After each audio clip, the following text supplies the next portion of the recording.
So he Shreks up to me. And I feel his presence, and I see the ball of light, and I hear his voice, and he goes, "Everything all right over here?" Fucking no, dude. Everything is most definitely not all right, sir. I'm on the floor. I don't exist on this plane.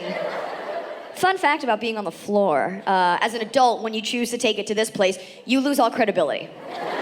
Nobody wants to hear the prerogative of someone on the floor. If you have to crane your neck up to explain yourself, you are fucked, okay? You don't believe me? You ever tried to get the life story of someone sitting on a curb? No, because they were sitting on a fucking curb and you didn't want to talk to them. It's either someone who's drunk on a lot of meth or like a really pissed off bridesmaid just waiting for the service to be over.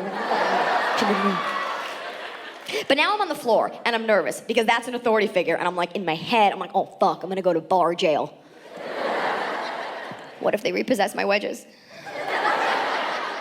But I was drunk, and in my head, I'm like, it's cool, be smart, explain what you're doing, whatever you do, Iliza, just sound intelligent. Instead, what came out of my mouth was, I gotta find my lip liner, man! And what I feel he understood, nay, respected, nay.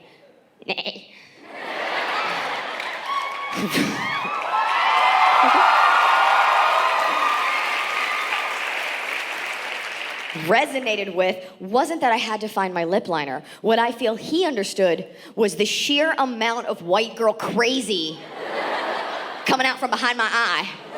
Because he then gave me the international verbal sign for, I respect you and fear you, I'm going to back off, which is, all right then.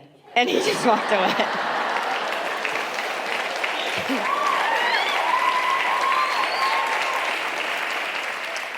I never found my lip liner. It was like in my other bag. I didn't like that experience. I didn't like being on the floor. And I didn't like being on the floor for a very specific reason. As a woman, I didn't need a reminder of how vulnerable women are on a day-to-day basis. Being on the floor is a very vulnerable place. I didn't need that reminder. And women in our society are vulnerable by virtue of the fact that we are physically not as strong as men. That's the root of the issue. That's the root of the oppression. And that's the root of oppression for any side of war throughout history at any time. One side was stronger, they get to make the rules. Do you think for a second that if women were physically stronger than men, we would have waited for the right to vote?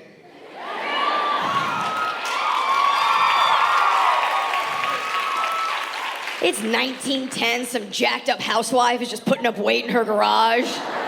She got a shaker of horse testosterone and creatine. Her little husband comes in, he's like, you're not voting. She'd be like, out of the way, Jedediah.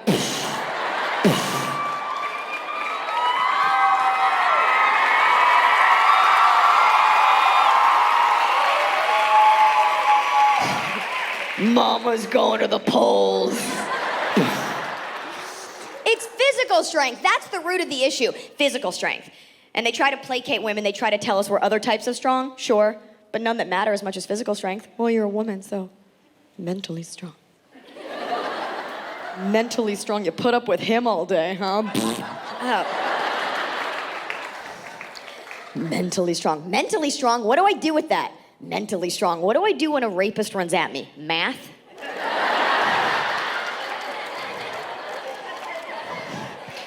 It's physical strength. Physical strength is a strength that counts when it comes to protecting yourself, and women are only naturally, physically superhuman strong when it comes to two things. The first is a recent one, and that's CrossFit, which, it's enough, by the way, it's a cult, okay? It's insane. It goes Scientology, CrossFit, people without celiac disease that don't eat gluten. It's a cult, okay? It's enough. I can deadlift 600 pounds. Cool. What Starbucks do you work at? Like, what do you go guard a village? Join up. What are you doing with that muscle, that horse meat?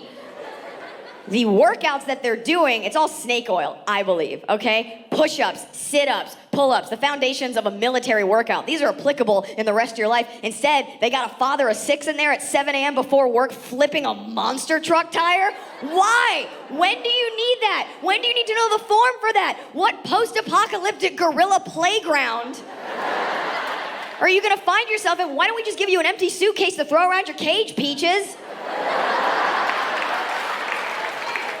And the rope thing. There are other ways to build up your pectoral muscles. Men have been doing it for centuries. Instead, they got you in there with a rope. When are you gonna use that? Like, Timmy's stuck down by the dock under some boat rope. I got it!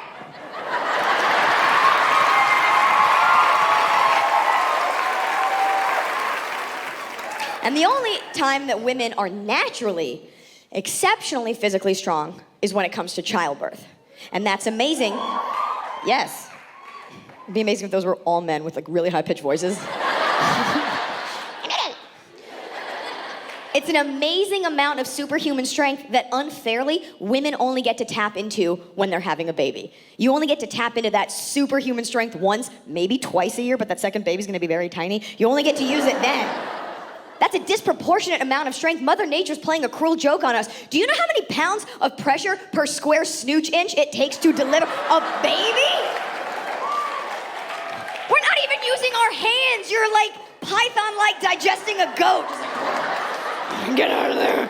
Using fucking grit and rage and like a mother's love, but just, Sparta! Just fucking going. You can do that with your body, yet the rest of the year, we have trouble not doing push-ups on our knees. That doesn't seem fair.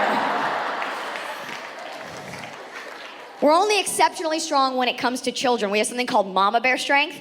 So that means when your child is in danger, your child, someone else's child, sorry, Junior, your child.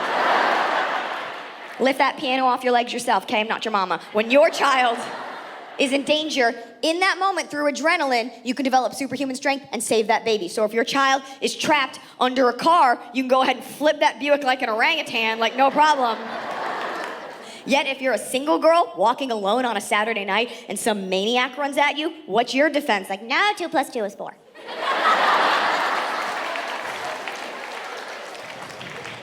More millennials would probably use our phone calculators.